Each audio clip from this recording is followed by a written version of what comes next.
Hello guys, CD kitchen and ಬ್ಲಾಗ್ಸಿಗೆ ಎಲ್ಲರಿಗೂ ಸ್ವಾಗತ. ಸೊ ಇವತ್ತು ಕ್ಯಾಪ್ಸಿಕಮ್ ಚಿಕನ್ ಫಿಂಗರ್ ರೆಸಿಪಿ ಮಾಡುವ. ಸೊ ಡ್ರ್ಯಾಗನ್ ಚಿಕನ್ ಅಂತ ಕೂಡ ಹೇಳ್ಬೋದು. ಸೊ ಇಲ್ಲಿ ನಾನು ಚಿಕನ್ ಬ್ರೆಸ್ಟ್ ಪೀಸಸನ್ನು ತೊಗೊಂಡಿದ್ದೇನೆ. ಸೊ 2. ಸೊ ನೀವು ಫುಲ್ ಚಿಕನ್ ತೊಗೊಂಡ್ರೆ ನಿಮಗೆ ಬ್ರೆಸ್ಟ್ ಪೀಸಸ್ ಸಪ್ರೇಟ್ ಮಾಡ್ಬೋದು, ಇಲ್ಲದೆ ಸಪ್ರೇಟಾಗಿ ಬ್ರೆಸ್ಟ್ ಪೀಸಸ್ ಕೂಡ ಸಿಗ್ತದೆ. ಸೊ ನೋಡಿ, ಹೀಗೆ ಉದ್ದ ಉದ್ದ ಕಟ್ ಮಾಡಬೇಕು. ನಮ್ಮದು ಫಿಂಗರ್ಸ್ ಹೇಗೆ ಇರುತ್ತೆ ನೋಡಿ, ಹಾಗೆ ಉದ್ದ ಉದ್ದ ಕಟ್ ಮಾಡಬೇಕು. ನಿಮಗೆ ತುಂಬ ತಿನ್ ಸ್ಲೈಸಸ್ ಆಗಿ ಕೂಡ ಕಟ್ ಮಾಡ್ಬೋದು, ಅಥವಾ ಸ್ವಲ್ಪ ದಪ್ಪ ಸ್ಲೈಸಸ್ ಕೂಡ ಕಟ್ ಮಾಡ್ಬೋದು. ಮಾತ್ರ ಹೀಗೆ ಉದ್ದ ಕಟ್ ಮಾಡಬೇಕು.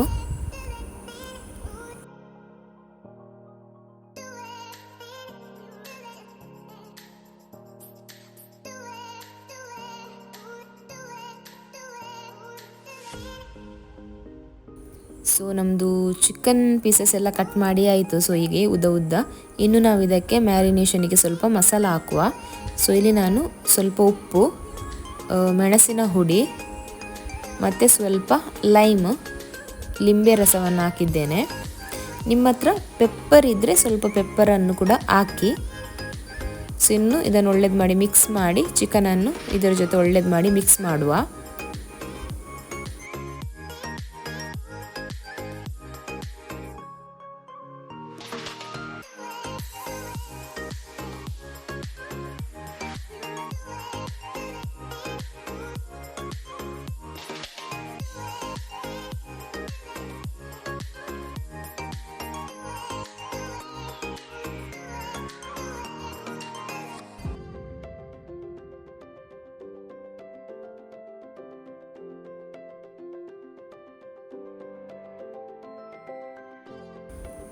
ಮಾತ್ರ ನೀವು ಚಿಕನನ್ನು ತೊಳೆದು ಮತ್ತು ಮಸಾಲ ಹಾಕುವಾಗ ಚಿಕನಲ್ಲಿ ಸ್ವಲ್ಪ ಕೂಡ ನೀರಿರಬಾರ್ದು, ಫುಲ್ಲಿಗೆ ಡ್ರೈ ಇರಬೇಕು.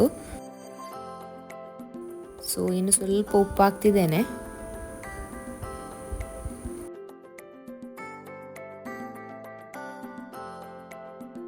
ಸೊ ಇನ್ನು ಎಂತೆಲ್ಲ ವೆಜ್ಜೀಸ್ ಬೇಕು ಅದು ಕಟ್ ಮಾಡುವ. ವೆಜ್ಜೀಸ್ ಜಾಸ್ತಿ ಏನಿಲ್ಲ, ಜಸ್ಟ್ ಕ್ಯಾಪ್ಸಿಕಮ್ ಹಾಕ್ತಿದ್ದೇನೆ ಮತ್ತು ಒಂದು ಈರುಳ್ಳಿಯನ್ನು ಹಾಕ್ತಿದ್ದೇನೆ. ಕ್ಯಾಪ್ಸಿಕಮನ್ನು ಕೂಡ ಹಾಗೇ ಉದ್ದ ಉದ್ದ ಕಟ್ ಮಾಡಬೇಕು.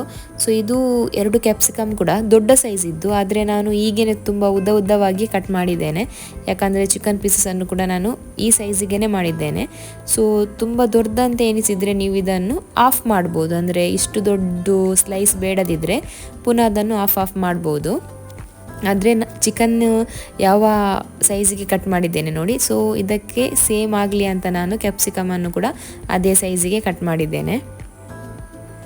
ಸೊ ನೋಡಿ, ಹೀಗೆ ತೆಳುವಾಗಿ ಕಟ್ ಮಾಡಿದರೆ ಆಯಿತು. ಬೇಕಾದರೆ ನಮಗೆ ಚಿಕ್ಕ ಸೈಜಿದ್ದು ಕ್ಯಾಪ್ಸಿಕಮ್ ಕೂಡ ಸಿಗ್ತದೆ, ಸೊ ಅದನ್ನು ಕೂಡ ತಗೊಳ್ಬೋದು. ಸೊ ನನಗೆ ಕ್ಯಾಪ್ಸಿಕಮ್ ತುಂಬ ಇಷ್ಟ, ಆದುದರಿಂದ ನಾನು ಇಲ್ಲಿ ಜಾಸ್ತಿ ಹಾಕ್ತಿದ್ದೇನೆ. ಸೊ ನಿಮಗೆ ಇಷ್ಟು ಹಾಕಬೇಕಂತಿಲ್ಲ, ಒಂದು ಕ್ಯಾಪ್ಸಿಕಮ್ ಸಾಕು. ಸೊ ನೋಡಿ, ಇನ್ನು ಇದಕ್ಕೆ ಸ್ವಲ್ಪ ಬೆಳ್ಳುಳ್ಳಿ, ಇದನ್ನು ಸಿಪ್ಪೆ ತೆಗೆದು ನಾವು ಒಳ್ಳೇದು ಮಾಡಿ ಫೈನಾಗಿ ಚಾಪ್ ಮಾಡಬೇಕು.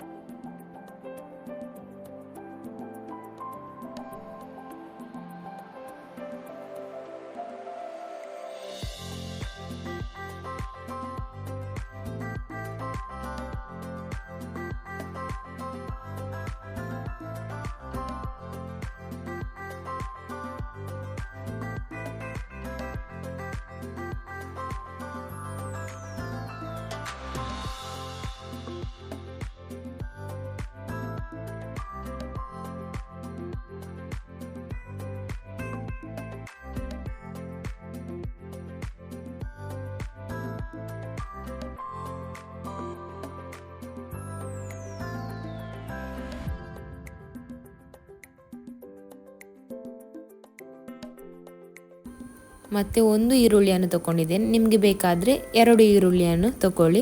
ಕ್ಯಾಪ್ಸಿಕಮ್ ಒಂದು ಹಾಕಿದರೆ ಈರುಳ್ಳಿ ಜಾಸ್ತಿ ಹಾಕಿ, ನಿಮಗೆ ಹೇಗೆ ಬೇಕಾಗ್ತದೆ ಹಾಗೆ ನೀವು ಹಾಕ್ಬೋದು. ಸೊ ಹೀಗೆ ಸಪೂರ ಸ್ಲೈಸ್ ಮಾಡಿದರೆ ಆಯಿತು. ಇನ್ನಿದನ್ನು ಹೀಗೆ ಸಪ್ರೇಟ್ ಮಾಡಬೇಕು ಸ್ಲೈಸನ್ನು. ಸೊ ಇದು ಕೂಡ ಸ್ವಲ್ಪ ಉದ್ದ ಉದ್ದ ಆಗಿಯೇ ಕಾಣಬೇಕು.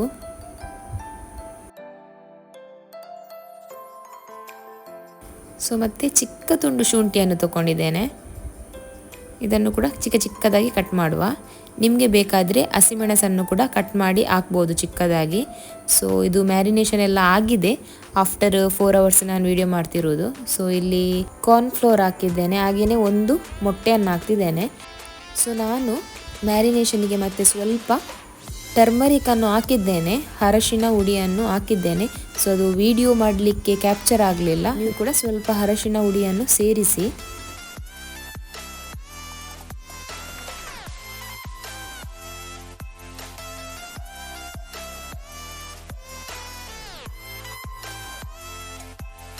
ಸೊ ಇನ್ನು ನಾನಿಲ್ಲಿ ಎಣ್ಣೆಯನ್ನು ಬಿಸಿ ಆಗಲಿಕ್ಕೆ ಇಡ್ತೇನೆ. ಫಸ್ಟಿಗೆ ನಾವು ಅದನ್ನು ಫ್ರೈ ಮಾಡಬೇಕು.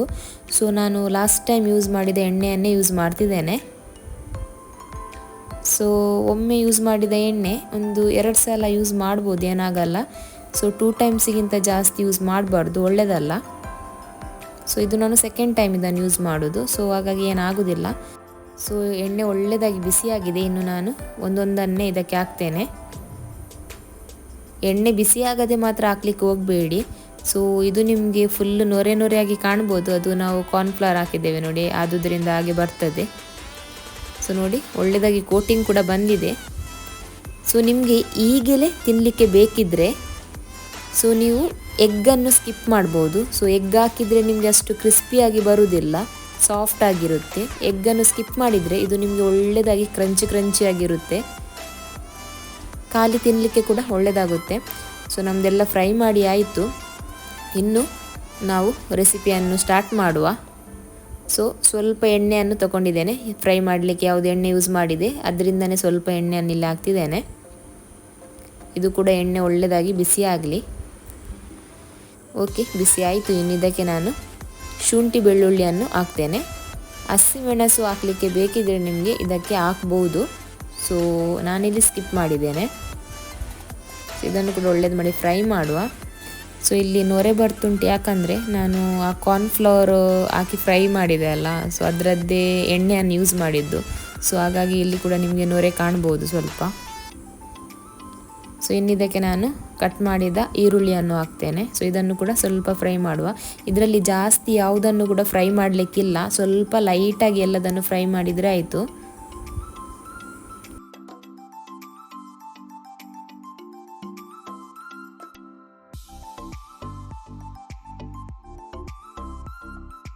ಓಕೆ, ಈರುಳ್ಳಿ ಕೂಡ ಫ್ರೈ ಆಯಿತು. ಇನ್ನಿದಕ್ಕೆ ಕ್ಯಾಪ್ಸಿಕಮ್ ಹಾಕೋದು. ಇದನ್ನೆಲ್ಲ ಮಾಡುವಾಗ ಗ್ಯಾಸನ್ನು ಹೈ ಫ್ಲೇಮಲ್ಲೇ ಇಡಬೇಕು, ಲೋ ಫ್ಲೇಮಲ್ಲಿ ಇಡಲಿಕ್ಕಿಲ್ಲ. ಸೊ ಈ ಕ್ಯಾಪ್ಸಿಕಮ್ ಎಲ್ಲ ಕ್ರಂಚಿಯಾಗಿರಬೇಕು. ಸೊ ಸಾಫ್ಟಲ್ಲಿ ಇಟ್ಟು ತುಂಬ ಹೊತ್ತು ಬೇಯಿಸೋದಲ್ಲ, ಸ್ವಲ್ಪ ಹೈ ಫ್ಲೇಮಲ್ಲಿ ಇಟ್ಟು ಸ್ವಲ್ಪ ಹೊತ್ತು ಇದನ್ನು ಹೀಗೆ ತಿರುಗಿಸಿದರೆ ಆಯಿತು.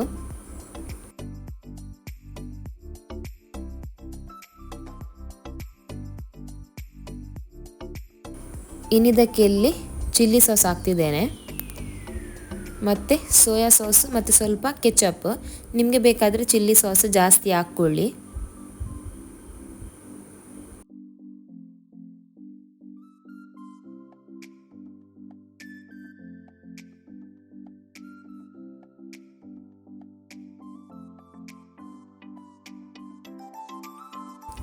ಸೊ ಇದಕ್ಕೆ 3 ಇಂಗ್ರೀಡಿಯೆಂಟ್ಸ್ ಹಾಕಲಿಕ್ಕೆ. ಸೊ ಇದು ಹಾಕಿದ ಮೇಲೆ ನಿಮಗೆ ಉಪ್ಪು ಬೇಕಾದರೆ ಹಾಕಿ. ಇದಕ್ಕಿಂತ ಮುಂಚೆ ಉಪ್ಪನ್ನು ಹಾಕ್ಲಿಕ್ಕೆ ಹೋಗಬೇಡಿ, ಯಾಕಂದರೆ ಸಾಸಲ್ಲಿ ಎಲ್ಲ ಉಪ್ಪು ಇರುತ್ತೆ.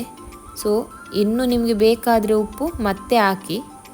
ಸೊ ನಾವು ಚಿಕನ್ನಿಗೆ ಕೂಡ ಉಪ್ಪು ಹಾಕಿರ್ತೇವಲ್ಲ. ಸೊ ಇದನ್ನು ಸ್ವಲ್ಪ ಹೀಗೆ ಮಿಕ್ಸ್ ಮಾಡಿ ಇನ್ನು ಚಿಕನನ್ನು ಆ್ಯಡ್ ಮಾಡುವ.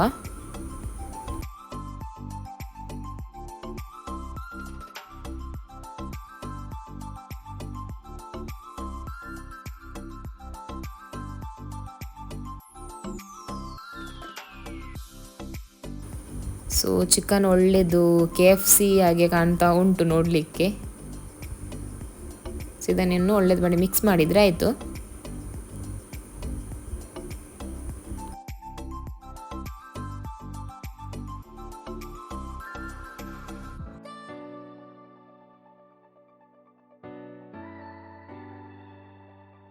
ಸ್ವಲ್ಪ ಗಾರ್ನಿಷಿಂಗಿಗೆ ಇಲ್ಲಿ ನಾನು ಕೊತ್ತಂಬರಿ ಸೊಪ್ಪನ್ನು ಹಾಕ್ತಿದ್ದೇನೆ.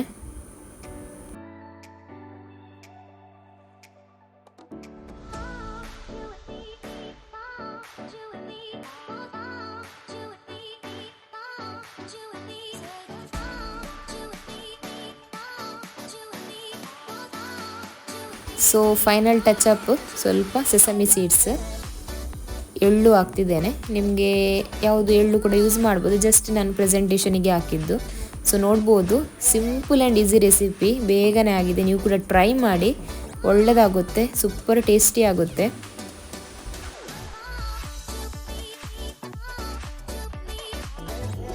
ಸೊ ಇದನ್ನು ಹೀಗೆ ತಿನ್ನಲಿಕ್ಕೆ ಕೂಡ ತುಂಬ ಒಳ್ಳೆಯದುಂಟು. ನಾನು ಸ್ವಲ್ಪ ಸೈಡಿಗೆ ತೆಗೆದಿಟ್ಟಿದ್ದೆ.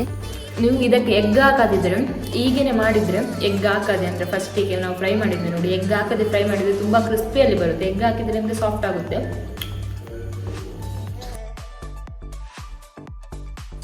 ಸೊ ನಮ್ಮದು ಕ್ಯಾಪ್ಸಿಕಮ್ ಚಿಕನ್ ಫಿಂಗರ್ ತುಂಬ ಒಳ್ಳೆಯದಾಗಿದೆ.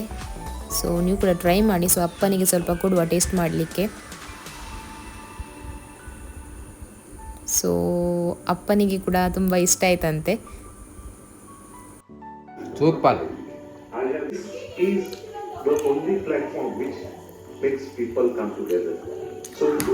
ಒಳ್ಳೆಯದಾಗಿದೆ ಸರ್, ಒಳ್ಳೆಯದಾಗಿದೆ. ನೀವು ಕೂಡ ಟ್ರೈ ಮಾಡಿ. ಇವತ್ತಿನ ಈ ರೆಸಿಪಿ ಇಷ್ಟ ಆದರೆ ನನ್ನ ಚಾನಲನ್ನು please like, share and subscribe ಮಾಡಿ. ಇನ್ನು ನೆಕ್ಸ್ಟ್ ವೀಡಿಯೋದಲ್ಲಿ ಸಿಗುವ. ಅಂಟಿಲ್ ದೆನ್ ಟೇಕ್ ಕೇರ್, ಬಾಯ್.